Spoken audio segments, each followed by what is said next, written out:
There are many people, but my goal not to offend them. What I'm saying, that the biggest terrorist is Allah of the Quran, the God of the Quran, the God of Islam. You are going to make millions, millions upon millions of Muslims very, very angry. I'm not trying to offend Muslims. I love them. Those Muslims are my family. But you are going to offend people, and you are going to put your life in danger, aren't you, by doing this? Some of them will be offended. Some of them will be offended. But I am sure, I believe that many of them will wake up. Some of them will try to kill you. They will. They will. If they will kill me, they will kill this body. But the question, what about my soul? What about my ideas? What about my beliefs that I shared with everybody? Will they be able to kill this? I don't think so. These comments are coming from a man who is not just any Palestinian, but the son of Sheikh Hassan Youssef, one of the founders of Hamas. Mossab Hassan is also a young man who himself, until just a few years ago, was president of the Islamic Youth Movement. And his denunciations of Islam are harsh and startling. Every Muslim who read the Quran, if they allow themselves to listen to this Quran and believe in the same time that this is from God, I think they are sick and they need help.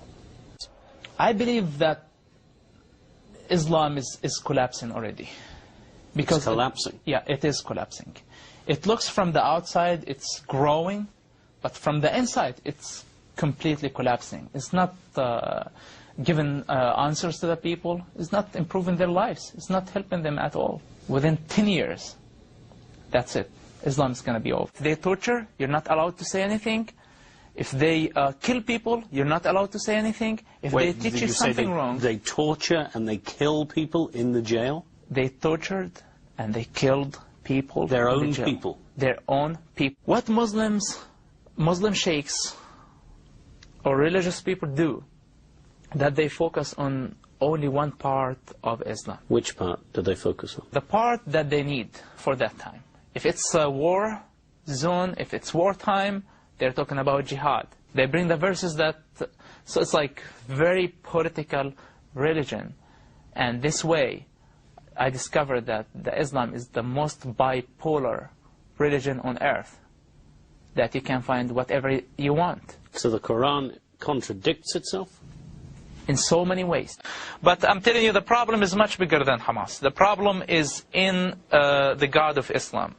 This is shocking, and unfortunately this is the reality about this God. He is a God of torture. He is a God, the deceit God. This is what he talks about himself. Islam as a religion in general is a lie wrapped with some facts and truths. And I'm talking this with the authority of somebody who understands exactly what Islam is all about. And it's the biggest lie in history, in my opinion.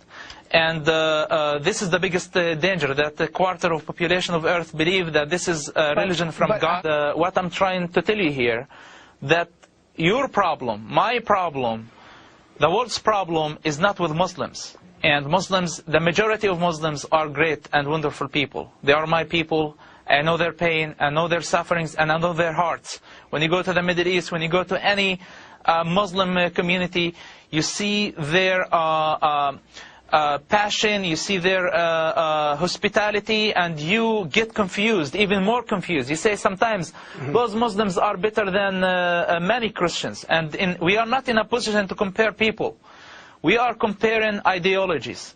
And I'm telling you that the minimum Muslim, the most criminal Muslim or terrorist has a minimum of morality, responsibility, logics more than his God. If you read the Quran, if you allow yourself to understand what the Quran is all about, you're going to figure this out yourself.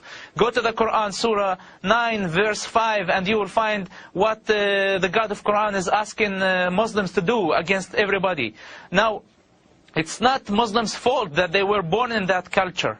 It's not their fault that they were born as Muslims. But what we're telling them, understand your religion before you are offended. Those are realities about their religion, and they need to recognize that. Your father is the leader of Hamas in the West Bank. Didn't you feel that you are betraying your family, betraying his confidence, betraying the idea he dedicated his life to? How did I betray him? By saving his life, for example? I'm not doing him a favor. This is my dad. I know. I rather to die and he doesn't get hurt. I look like a traitor because I am doing what my people need, not what my people want. You decided at some point to leave Islam altogether and you converted to Christianity, right? Yes, I converted to Christianity. I am a Jesus Christ follower, and let me tell you something. I am not a pro-Israeli, and I'm not very fascinated by the work of the Israeli government of killing Gaza children or assassinating leaders and even terrorist leaders. It's very obvious that they're going to try and kill you till the rest of your days, and still here you are in Israeli television without disguise, without fear, and I ask myself whether this is courage or total craziness. Look, you are afraid when you do something wrong. When you don't do something wrong, when you believe in what you're doing, you're not afraid. Masoud Youssef, in behalf of myself and many Israelis, thank you very much, and thank you for this interview. Thank you. We have a problem with a gangster has been for the last 1400 years, and he will be there for the next 500 years if nobody will stop him. And our war is with him. My war is with him. My God's war is with him. If Jesus Christ was here now, right now, and you ask him a question, what do you think about the God of the Quran and the God of Islam?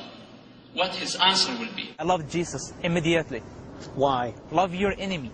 That was the one that moved me from like deep and changed my life forever. I've been suffering for a long time.